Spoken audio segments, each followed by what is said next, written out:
Hello, hi, dear students and parents.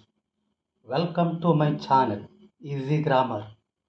In this video, I am going to demo the correct way of writing Kannada language because a good handwriting is very important to get more marks in public exams. So, here I am introducing 3 steps to make your handwriting perfect. This video is most useful to English medium students of state syllabus, CBSE and ICSE. Now I am writing a lesson of 10th standard second language Kannada textbook. Let us start first step. Writing practice in 4 lines. ಪ್ರಾಣಿಗಳನ್ನು ಕೊಲ್ಲಲು ಅವನು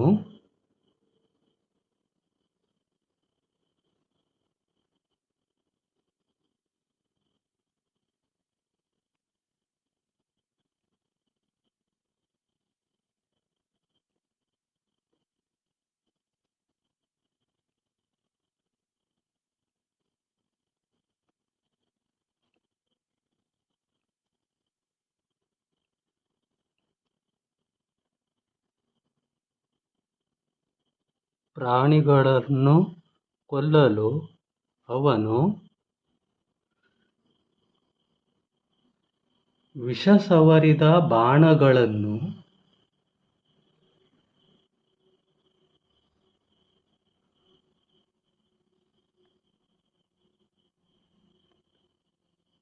ವಿಷಸವರಿದ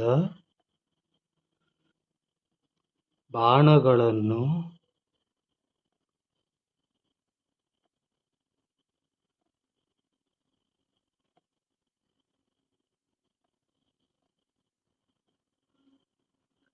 ಸಿದ್ಧ ಮಾಡಿಕೊಂಡಿರುತ್ತಿದ್ದ.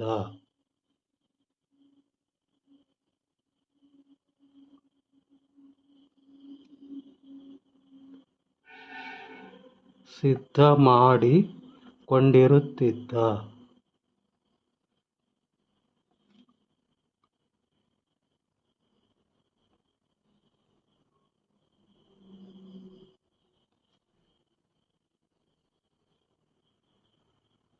Full stop. Dear students, while we are writing in 4 lines, the middle 2 lines are very important. All the letters should touch these 2 lines. Some of the letters touch upper line and the Vattaksharas touch lower line. It's similar to English writing, but the letters should be straight and in round shape.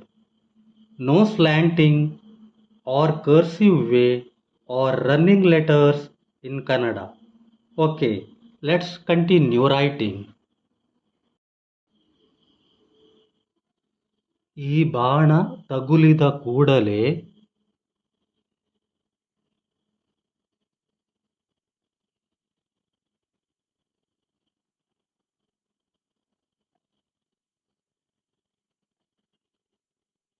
ಈ ಬಾಣ ತಗುಲಿದ ಕೂಡಲೇ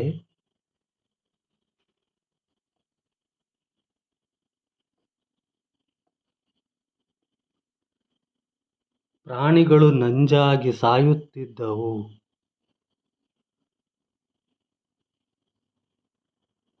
ಪ್ರಾಣಿಗಳು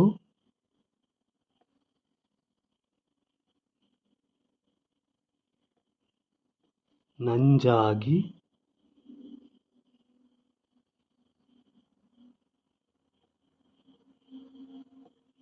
ಸಾಯುತ್ತಿದ್ದವು.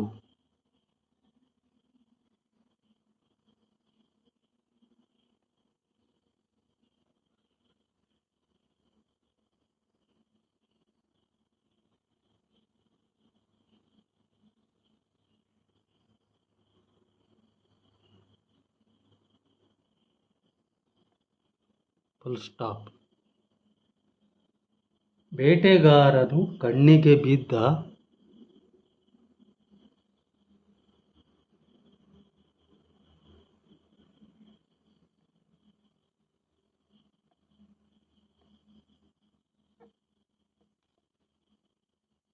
ಕಣ್ಣಿಗೆ ಬಿದ್ದ.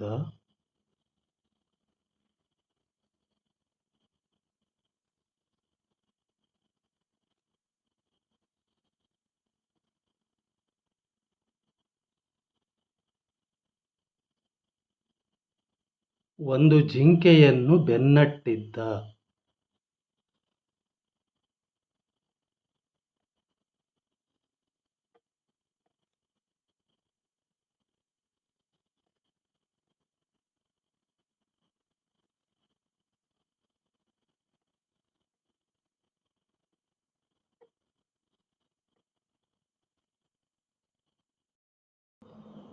Okay, students, I think this is enough for practice.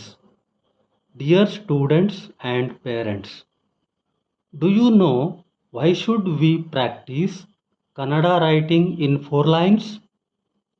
Because we have to focus on these things. To know the proper size and shape of the letters. To know the proper structure and pattern of the letters. And to know where should write the Vataksharas and its proper size. Okay, dear students, we have learnt the first step practice in this video. Remaining 2 steps will continue in the next video. Till then, bye.